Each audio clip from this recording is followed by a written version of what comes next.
Anybody know what this is? This is a 1977 Ford fuel gauge, back when Ford actually made parts. And there's really not much inside to make this work. In fact, the needle itself, as you can see, is just kind of held in place by two springs.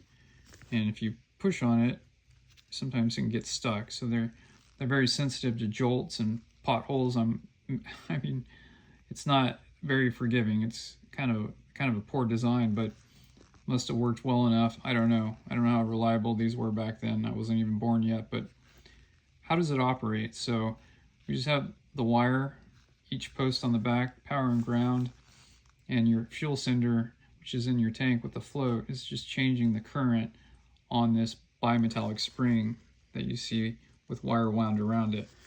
So we're gonna use a power supply and change the current and test it. So we'll give it about 150 milliamps.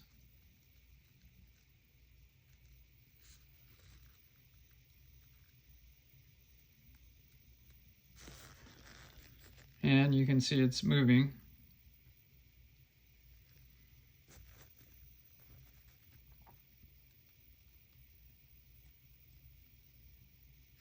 Let's go ahead and cool it off. So we've taken away the current.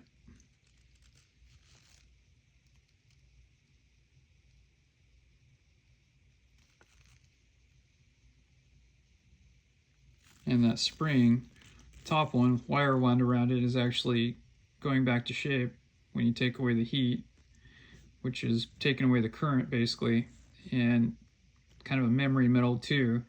It's going back to the original shape, and it's pulling on that needle. And that bottom spring is just to kind of give it a position to hold the needle in a certain spot so it doesn't fall. Very, very simple design. One day, probably should talk about actual Ford oil pressure gauges and how they were just basically dummy gauges. They didn't have oil cinders, they had oil pressure switches, and they just used a resistor. So if you had oil pressure, you either had it or you didn't, but Ford kind of lied to you and had, high, low, middle positions, but in reality, it was just kind of make-believe. But yeah, Ford, back when they made parts, at least gauges, maybe they still do, I don't know, but interesting.